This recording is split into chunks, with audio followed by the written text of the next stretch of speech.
Welcome back, ladies and gentlemen, to Corbin versus the World. You just got done hearing It's Nice to Be Alive by Ballpark Music, followed up by The Stars of Track and Field by Belle and Sebastian. Nice little throwback indie pop jam there.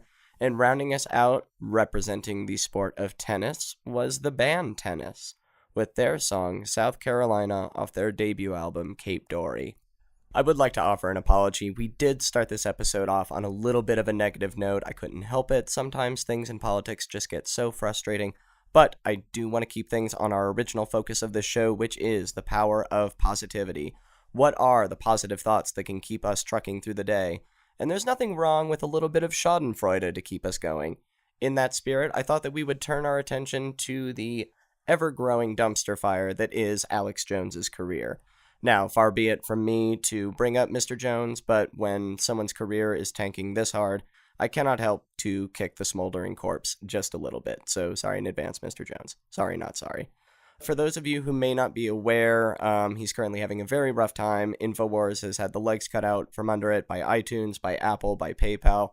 Generally, most online publishing platforms have distanced themselves from InfoWars, are no longer carrying it, thus making his fan base very, very, very, very small, or at least making his show very, very difficult to reach, which is, a tiny victory, I think. It is a little bit disheartening to see that denying the deaths of dozens of children is apparently the last line that we draw as a society. I would like to think that we would have called it quits a little bit earlier, but hey, better late than never. And also, I would feel bad for Alex Jones if he was a human, but as we all know, Alex Jones is not a human. He is, in fact, a big, sweaty, hairy, red-faced hate elemental sent to us from the 7th level of hell to torture us and tickle our unconscious. So the reason I bring him up is, while plumbing the depths of the internet, I found a recent video of him post losing his publishing deals, and to say that he's not taking it well would be a bit of an understatement. So I'm going to go ahead and play you a clip of his show and let that speak for itself. So once again, apologies for tricking you into listening to Alex Jones, but here's the clip. So let me tell you about Operation 666. Yes! Operation 666! Operation Freedom to destroy you forever! I'm just a donkey.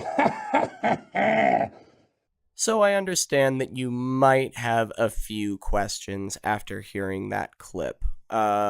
But I think that the one on most of our minds is, why is he a donkey? To which I will answer, just to give you a more thorough, bigger picture of what we're witnessing here, and so you don't have to watch the video and give him web traffic. While he is giving this extremely stirring, powerful speech, Mr. Jones is wearing a giant donkey mask, like he's in The Purge. So we're just going to continue playing the clip, but ride that visual to the very end, if you would. And on October 6th, we will destroy your president and set fire to every major U.S. city and have our communist forces launch their attack while Silicon Valley sits in their bunkers in the middle of the Pacific Ocean in New Zealand.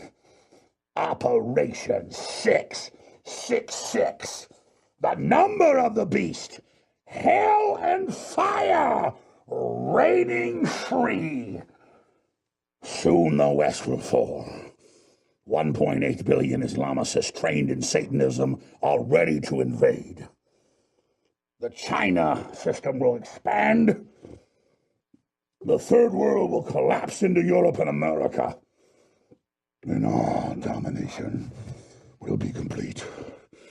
We will sit back in New Zealand and in Kauai, Hawaii, and watch you burn! So I think the big thing that we can take away from this is that those of us who aren't doing anything on October 6th now have some plans. I'm looking it up right now, and it's a Saturday, which means that a lot of people are going to be able to be free to participate in Operation 666. I was thinking about going to go see a show in Denver, but that sounds way more fun. So come hang out with me and the 1.8 million Islamicists who are trained in Satanism, who are so talented at multitasking for that, by the way. But come hang out with us, October 6th, Operation 666. It's going to be a grand old time. We're going to depose the patriarchy. It's going to be so good. All the reptilians are going to be pissed. But we have a little bit more to play for you, so we'll just keep rolling it on out.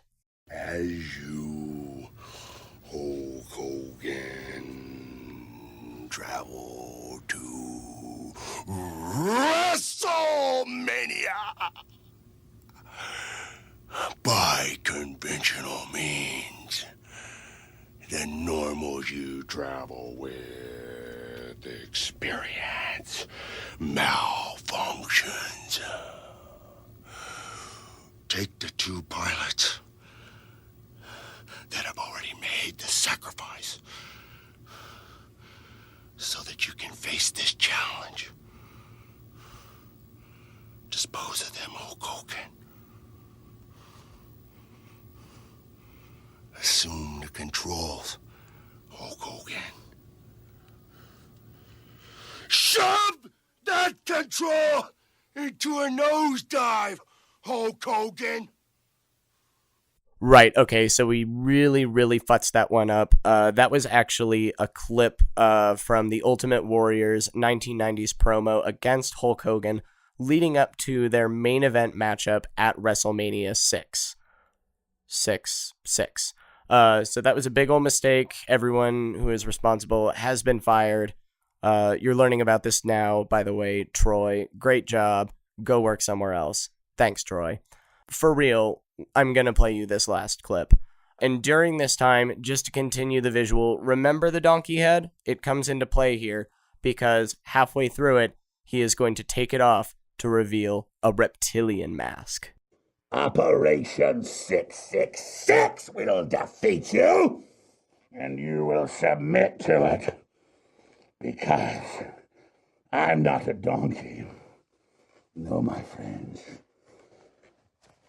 I am the soulless psychopath that will suck your soul to hell long before you ever realize our power. So this now lets you know is war declared on your genetics, your soul, and your family. Drink the fluoride. Take the GMO. Take your vaccines.